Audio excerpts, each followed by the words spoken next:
Middle east में पिछले कुछ समय से एक अलग तनाव फैला हुआ है। अमेरिकी सेना ने यमन की राजधानी सना में हूती विद्रोहियों के ठिकानों पर बड़ी एयर स्ट्राइक की और 31 लोगों को मौत की नींद सुला दिया। इस हमले में 100 से ज्यादा लोग घायल भी हो गए। पिछले कुछ महीनों में मध्य पूर्व में एक तनावपूर्ण ही सही लेकिन शांति जरूर थी, मगर अमेरिका के यमन पर हमला करने के बाद हालात गंभीर हो गए हैं। अब जहां एक और अमेरिकी फौज ने सना में एयर स्ट्राइक की, तो वहीं दूसरी ओर हूती विद्रोहियों ने भी हमले का जवाब देने की बात कही। उन्होंने इसे युद्ध अपराध बताया। अब सवाल यह है कि हूती विद्रोही अमेरिकी हमले का क्या जवाब देंगे। आपको बता दें कि अमेरिकी हमले के बाद हूती विद्रोहियों की ओर से घटना की जानकारी दी गई। उन्होंने कहा कि हमले में मारे जाने वाले लोगों में महिलाओं और बच्चों की संख्या ज्यादा है। हूतियों ने कहा कि वे इसका जवाब देंगे और जितनी ताकत से यह हमला किया गया है उससे कहीं ज्यादा ताकत से इसका जवाब भी दिया जाएगा।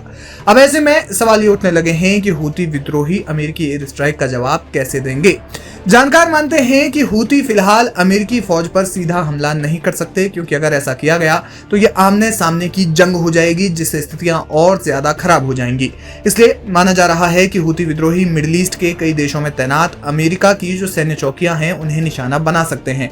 सूत्रों के मुताबिक यूएई, जिबूती और सऊदी अरब में जो सैन्य पोस्ट है उन्हें निशाना बनाया जा सकता है, क्योंकि वे हूती विद्रोहियों की पहुंच से बहुत ज्यादा दूर भी नहीं है।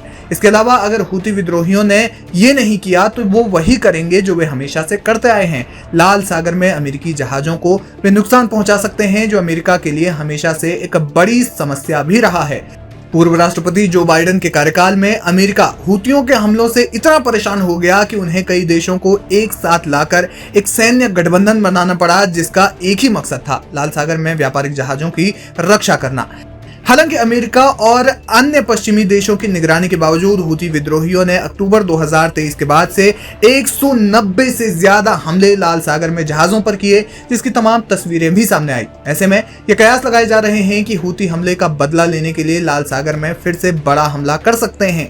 दूसरी ओर ईरान पर भी इसका कोई प्रभाव नहीं पड़ा। ट्रंप ने ईरान को चेतावनी दी थी, लेकिन ईरान ने इस बात से साफ इनकार कर दिया कि वे हूती विद्रोहियों को कोई मदद नहीं दे रहे हैं।